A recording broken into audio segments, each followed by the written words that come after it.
Un prisonnier qui venait tout juste de purger 20 ans de peine arrive dans un restaurant et prend son petit déjeuner. Soudain, dehors, une file de voitures de patrouille apparaît et encercle l'endroit sans laisser la moindre ouverture. Jack voit les policiers prêts à intervenir comme s'ils entraient en zone de guerre. Il observe rapidement tout l'intérieur du restaurant et en constatant qu'il n'y a qu'un couple de personnes âgées et 2 enfants en train de jouer, il comprend immédiatement que la police est venue pour lui. Jack n'hésite pas une seconde. Avec sang-froid, il repose sa fourchette sur la table et sort un billet de 100 pour payer. À cet instant précis, 2 agents lourdement armés défoncent la Police, on bouge plus! Bouge pas! Maintenant, glisse-toi sur le côté, lève-toi de cette banquette. Tout en douceur. Dépêche-toi!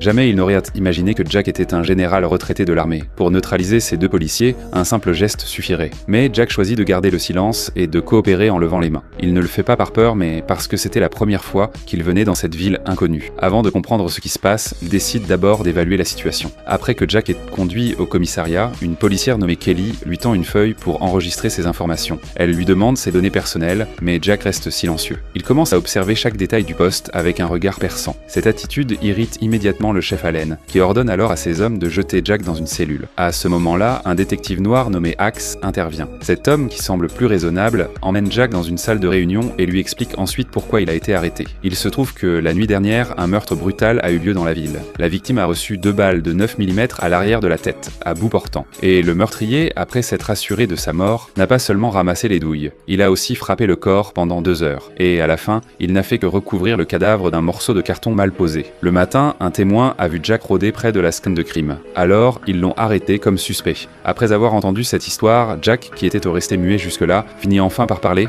Parce que j'ai tué personne. Pas récemment en tout cas. Et pas dans cette ville. Et à partir des détails qu'Axe vient de décrire, Jack en déduit aussitôt. Là, il y avait 3 tueurs. Je suis tout oui.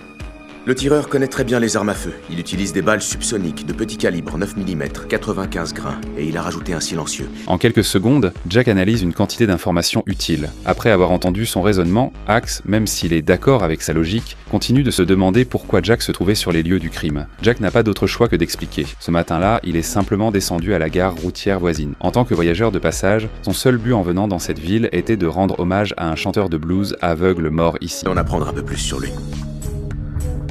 J'adore la musique. Cependant, la police n'a trouvé sur lui qu'une brosse à dents, une médaille de guerre française et $200. Venir de 800 km avec si peu d'affaires, personne n'a cru à son histoire. Alors, sans alibi, Axe l'a enfermé sans pitié, et tout semblait au point mort. Mais l'affaire prend un tournant. La police découvre un numéro de téléphone inscrit sous la semelle de la chaussure de la victime. Axe suit cette piste et retrouve rapidement le propriétaire du numéro. Il s'appelle Paul, un cadre bancaire. Cet homme en costume et cravate se montre d'abord arrogant, affirmant qu'il ne sait rien. Mais lorsqu'il aperçoit une voiture noire à l'extérieur par la fenêtre, son visage se remplit de panique. Sans même attendre que la police termine l'exposé, il avoue précipitamment « C'est moi.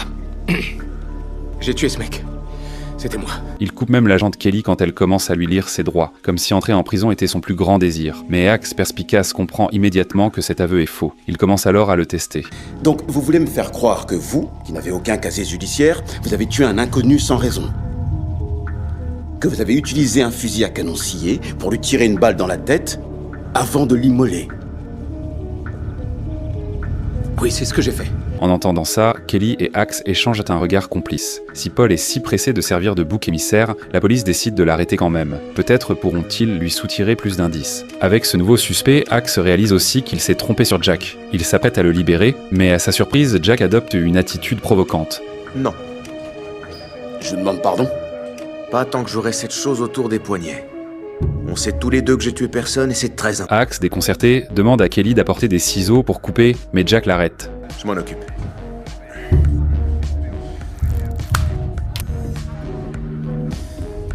Vous faites du recyclage?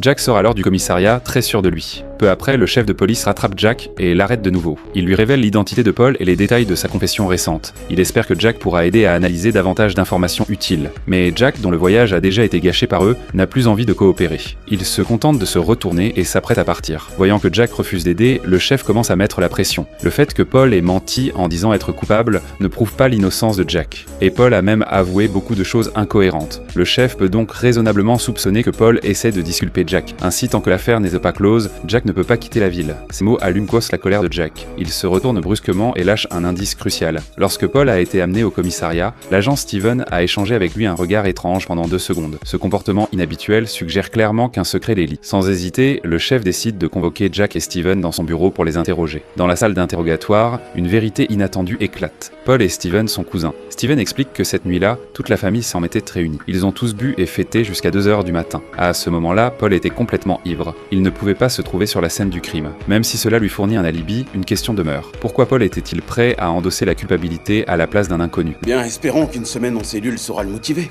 Tenez-moi au courant. Qu'est-ce que ça veut dire? Le chef de police affiche alors une lueur de ruse. Avant que Jack puisse réagir, des menottes métalliques froides sont déjà refermées sur ses poignets. Le chef décide d'enfermer Jack et Paul ensemble. Gardez-lui sa montre et son alliance. Il leur faudra pas 5 minutes pour lui voler. J'étais ravi de parler avec vous. Peu après, quand ils arrivent à la prison. À peine entrés, ils tombent sur un gardien aux intentions douteuses. Sous prétexte de rechercher des preuves importantes, il exige qu'ils se déshabillent et subissent une fouille anale en public. Ancien major, Jack sait que ce genre de procédure ne respecte pas les règles, alors il refuse immédiatement. Non. Les fouilles au corps systématiques sont anticonstitutionnelles, sauf s'il y a des raisons évidentes de soupçonner une activité criminelle. La victime que j'ai soi-disant assassinée a été descendue avec une arme qui mesure 10 cm par 15. Si cette arme entrait dans un orifice humain, l'humain en question irait directement à l'hôpital.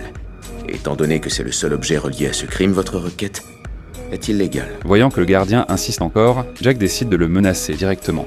Maintenant, si tu penses que tu vas réussir à m'inspecter sans finir dans le coma, alors vas-y. Sinon, t'as qu'à cocher la case sur ton formulaire.